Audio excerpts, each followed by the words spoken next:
لاہور سے دبئی جانے والی نجی ایئر لائن کی پرواز حادثے سے بال بال بچ گئی۔ پرواز 723 سے ٹیک آف کے بعد پرندہ ٹکرا گیا۔ جہاز کے کیپٹن نے طیارے کی لاہور ایئرپورٹ پر ہنگامی لینڈنگ کرا دی۔ پرندہ ٹکرانے کے بعد انجن ناکارہ ہو گیا۔ جہاز مزید پرواز کے قابل نہیں رہا۔ دبئی جانے والی پرواز 723 کو آئندہ 24 گھنٹے بعد روانہ کیے جانے کا امکان ہے۔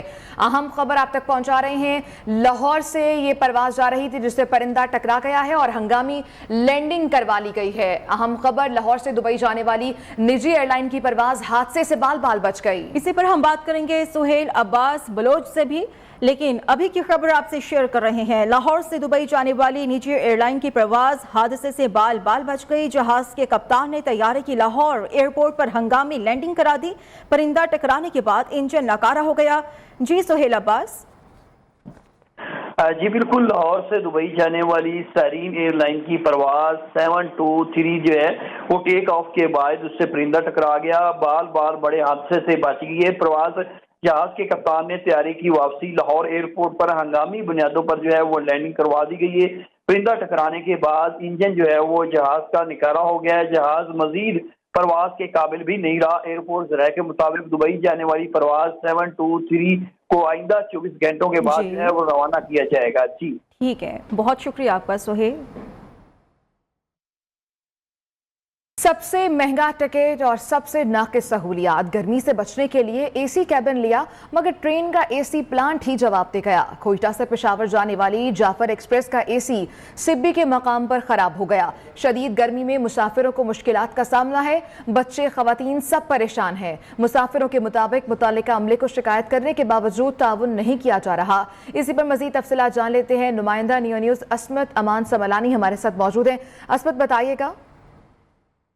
جی بالکل، کوئٹہ سے پشاور جانے والی جعفر ایکسپریس کا اے سی جو ہے پاکستان کے سب سے گرم ترین علاقے سبی کے مقام پر خراب ہو گیا ہے، جہاں پر اس وقت جو ہے شدید گرمی ہے اور وہاں پر اے سی خراب ہونے سے مسافروں کو کافی مشکلات کا سامنا کرنا پڑ رہا ہے۔ وہاں پر جو مسافر ہیں ان کا کہنا ہے کہ شدید گرمی میں جو اے سی خراب ہونے سے ان کی حالت جو ہے خراب ہو گئی ہے۔ ان کا کہنا ہے کہ مہنگے جو ہے اے سی والے جو ہے ٹکٹ انہوں نے خریدے ہیں، لیکن جو ہے یہ سہولیت میسر نہیں ہے۔ وہاں پر جو ان کا کہنا ہے کہ ریلوے حکام ہے، وہاں پر ان سے شکایتیں بھی کی لیکن ان سے جو ہے کوئی تعاون نہیں کیا جا رہا ہے۔ ٹھیک ہے عصمت، بہت شکریہ آپ کا۔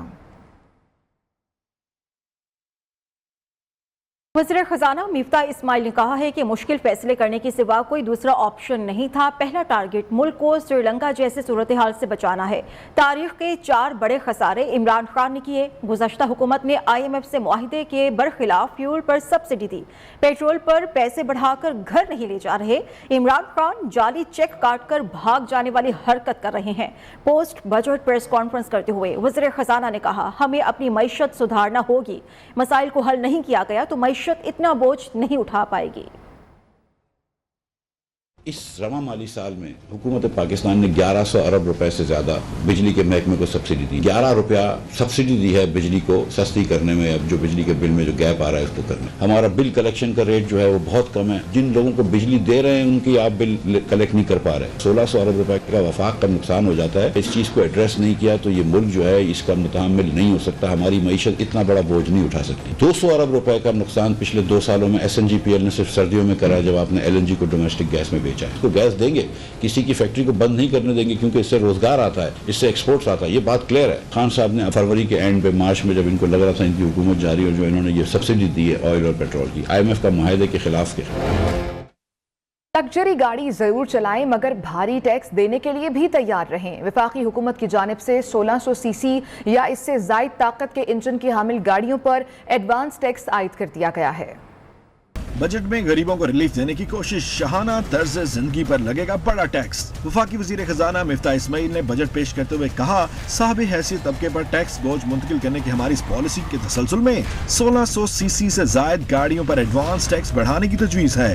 تجویز کی منظوری کے بعد لگژری گاڑیوں کے شوقین حضرات کو اضافی ٹیکس بھرنا پڑے گا۔ الیکٹرک انجن کی صورت میں قیمت کا 2% شرح ایڈوانس ٹیکس کی صورت میں وصول کیا جائے گا۔ اسی طرح نان فائلرز کے لیے ٹیکس کی شرح کو موجودہ 100% سے بڑھا کر 200% کیا جائے گا۔ وفاقی بجٹ میں موبائل فون پر لیوی ٹیکس بڑھانے سے موبائل فون کے کاروبار سے منسلک افراد پریشان ہیں۔ کہتے ہیں کہ پہلے ہی بہت ٹیکس لگ چکے، اضافی ٹیکس واپس لے جائیں۔ کسٹمرز بھی پریشان ہیں۔ مزید ہم جانیں گے عبد الوہاب شاہد سے۔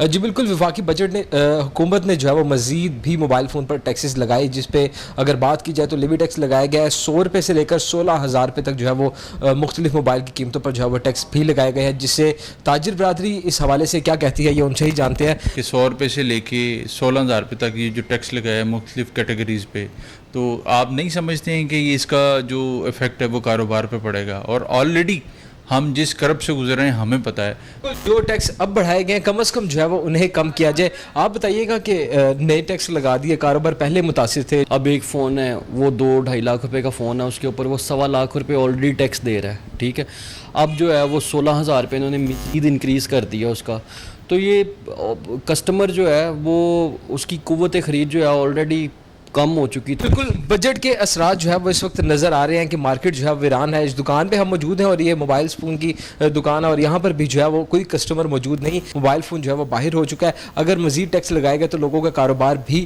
تباہ ہو جائیں گے۔ جی فلم بنائیں، نیا سنیما گھر بنائیں یا پھر پروڈکشن ہاؤس، حکومت نے میڈیا انڈسٹری کو سنبھالنے کے لیے بڑے ریلیف پیکج کا اعلان کر دیا ہے۔ بجٹ میں حکومت نے میڈیا انڈسٹری کو حوصلہ افزا چھوٹ دے دی۔ 5 سال تک انکم ٹیکس اور 10 سال کے لیے فلم اور ڈرامہ کی ایکسپورٹ پر ٹیکس ریبیٹ کی چھوٹ ہوگی۔ سینما اور پروڈیوسرز کی آمدن کو بھی 10 سال کے لیے ٹیکس چھوٹ دی گئی ہے۔ 1 ارب روپے کی لاگت سے نیشنل فلم انسٹیٹیوٹ اور پوسٹ فلم پروڈکشن فیسلٹی کے علاوہ نیشنل فلم اسٹوڈیو کا قیام عمل میں لایا جا رہا ہے۔ وزیر خزانہ کے مطابق cinema, production houses, film museums, post production facility کو CSR کا درجہ دیا جا رہا ہے۔ غیر ملکی فلم سازوں کو مقامی سطح پر فلم اور ڈرامہ کے مشترکہ منصوبوں میں ریبیٹ ملے گی۔ ان پر 70% مواد کی پاکستان میں شوٹنگ کی شرط لاگو ہوگی تاکہ مختلف علاقوں کی مارکیٹنگ سے سیاحت اور ثقافت پھلے پھولے۔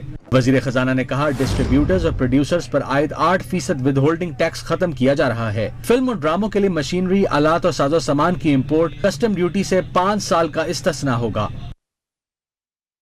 سابق وزیر قانون پنجاب راجہ بشارت کے خلاف پنجاب اسمبلی میں ہنگامہ آرائی کا مقدمہ درج کر لیا گیا ہے۔ مقدمہ پنجاب حکومت کی جانب سے درج کرایا گیا۔ اسی پر ہم بات کریں گے bureau chief news Lahore Ayaz Shuja سے۔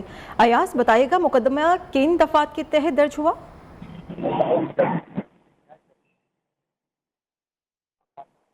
ایاز شجاع سے ہم رابطہ کرنے کی کوشش کریں گے۔ ابھی کی خبر یہ ہے کہ سابق وزیر قانون پنجاب راجہ بشارت کے خلاف پنجاب اسمبلی میں ہنگامہ آرائی کا مقدمہ درج کر لیا گیا ہے۔ مقدمہ پنجاب حکومت کی جانب سے درج کرایا گیا ہے۔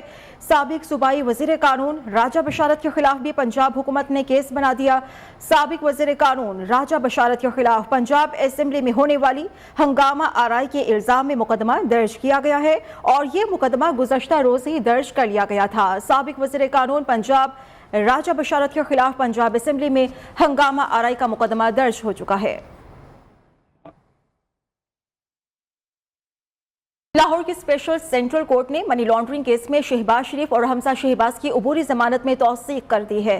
عدالت نے وزیر اعظم اور وزیر اعلیٰ پنجاب کی 10-10 لاکھ کے مچلکوں کے عوض ضمانت کنفرم کی ہے۔ عدالت نے درخواست پر فیصلہ محفوظ سنا دیا ہے۔ لاہور کی اسپیشل سینٹرل کورٹ نے منی لانڈرنگ کیس میں شہباز شریف اور حمزہ شہباز کی عبوری ضمانت میں توثیق کر دی۔ عدالت نے وزیر اعظم اور وزیر اعلیٰ پنجاب کی 10-10 لاکھ کے مچلکوں کے عوض ضمانتیں کنفرم کی ہیں۔ عدالت نے درخواست پر محفوظ فیصلہ سنا دیا ہے۔ اہم خبر ہے لاہور کی اسپیشل سینٹرل کورٹ نے منی لانڈرنگ کیس میں شہباز شریف اور حمزہ شہباز کی عبوری ضمانت میں توثیق کر دی ہے۔ اسی پر مزید تفصیلات جان لیتے ہیں۔ نمائندہ نیو نیوز نعیم ملک ہمارے ساتھ موجود ہیں۔ نعیم تفصیلات بتائیے گا۔ آج بالکل آج اسپیشل سینٹرل کورٹ میں وزیر اعظم شہباز شریف اور وزیر اعلیٰ حمزہ شہباز کے خلاف منی لانڈرنگ کیس کی سماعت تھی، جس پر آج عدالت نے وکلا کے دلائل مکمل ہونے کے بعد جو فیصلہ محفوظ کیا تھا عبوری ضمانت پر، آج عدالت نے جو کہ عبوری ضمانت تھی وہ کنفرم ضمانت وہ منظور کر لی ہے۔ عبوری ضمانت کو کنفرم ضمانت میں وہ تبدیل کر دیا۔ عدالت نے 10-10 لاکھ مچلکوں کے عوض جو کہ یہ ضمانتیں کنفرم کی ہیں۔ FIA کے اسپیشل سینٹرل کورٹ کے جج نے یہ فیصلہ سنایا ہے۔ عدالت نے جبکہ جو ان کے شریک ملزم سے 14 ملزمان ان کا 2-2 لاکھ کے ضمانتی مچلکے جمع کروانے کی ہدایت کی ہے۔ عدالت نے تمام ملزمان کو 7 روز کے اندر جو کہ ضمانتی مچلکے وہ جمع کروانے کا حکم دیا ہے۔ جی ٹھیک ہے، بہت شکریہ آپ کا۔ لاہور کی اسپیشل سینٹرل کورٹ نے 10-10 لاکھ روپے کے ضمانتی مچلکوں کے عوض یہ ضمانتیں منظور کی ہیں۔ عدالت نے درخواست پر محفوظ فیصلہ سنا دیا۔